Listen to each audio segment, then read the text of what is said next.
work. I just ran upstairs. I got a couple questions today, and so I just wanted to do this video because I thought everyone could benefit from them. Okay, so this is from someone that has just started PHP, and she's just started going through the bodybuilding boot camp. She was asking about shrimp. So shrimp is, we just recommend don't eat shrimp.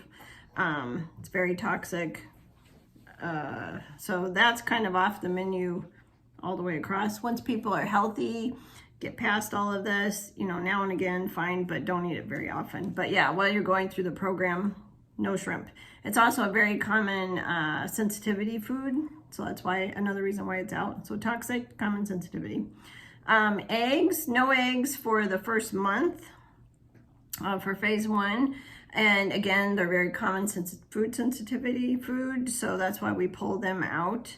After a month, if you're seeing good progress, then we add them back in.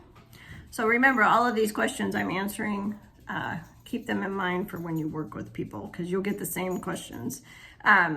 So yeah, so then when people can add the eggs back in after a month, have them try them. That's at phase 2, so have them try them, only the eggs, for at least 3 days and look for a reaction.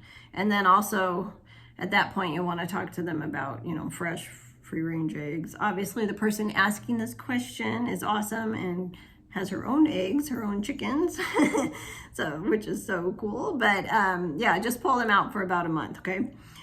Tuna, you asked about tuna. Tuna is one of the fish that are very high in mercury. That's why we pull that out. Fish are very toxic because our water is just so toxic. So generally the smaller the fish is less toxic. They have less time for it to build up. Tuna just happens to be very high in mercury and other toxins. So try to avoid that. Pork, you asked about pork. So pork, it's very hard to find pork that is grown correctly. So pigs are one of the smartest animals. So if you think about, they're one of the smartest animals, but they're also kept in these horrific conditions. So they're very stressed. Imagine how that would feel. Plus, they're always fed a 100% grain diet most of the time, 95% grain, oftentimes GMO, but even if it's not GMO, it's still grain, so it's not really species appropriate. So generally pigs are very sick animals, and they pass that on to you. So the only ones we recommend are Epiphany Farms here in town. They let their pigs run in the forest and forage around, and, you know, happy pigs. And then the Seven Sons too, that it's on our local food list. So they're just inside Indiana, but they also have free range pigs. Bain Farms was on the list. It may still be on the list, but I'm going to take them off because I just found out that they feed a 95% grain. So those are the only 2. So yes, phase 1, you can have some pork minimally, but just make sure it's one of those 2 farms, unless you know someone else that's raising pork the way they should be raised. Spices, really any spices, as long as, you know, like fresh herbs. So if you're growing your own fresh herbs, you know, you can dry them, you can eat them fresh. Try any of them, they should be fine. If you feel like you're having an issue with one, just pull it out, wait a few days, and then add it back in and see how you do. No nightshades the first month. Phase 1, no nightshades, just because they're a common reactive food, high histamine food. So that's one that after a month, as long as people are seeing good changes, then we add those back in one at a time, see if they have a reaction. Oh, and then she asked about green smoothies. So green smoothies, that first month, you can add apples. So the fruits on the phase 1 chart, blueberries, any kind of berry, except for strawberries, because they're also high histamine. And then Granny Smith apples. So basically low glycemic index fruit at that point.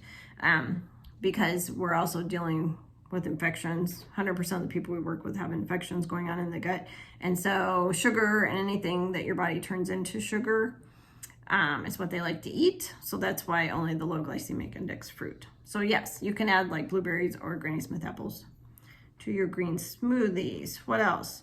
Oh, and then I just wanted to mention today, this wasn't a question, but I've been working all day with people, and I just wanted to mention that time is always a big issue that people have. So they start this, they want to get better, but as soon as they started, then like within a month, they think they should be healed and completely better. And you're always, as you work with people, you're always going to have to come back to that healing takes time. I mean, it takes a long time, and that's the one thing that we don't have the answers to. Everybody's different. We don't know how long it will take for them to heal. So just keep that in mind.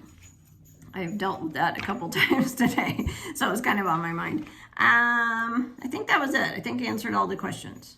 So try to remember in this group, we had kind of got out of using it for a while there. But when you have questions, try to ask them in here so that I can answer them, because they may help. You know, somebody else may be having the same questions. And then questions that you have, a lot of times these are questions that you guys will have to deal with later with people. When you're working with people, they'll have the same type of questions. So we'll definitely get in the habit of using this group again. Okay, so hopefully that helped, and I will see you guys soon. Bye.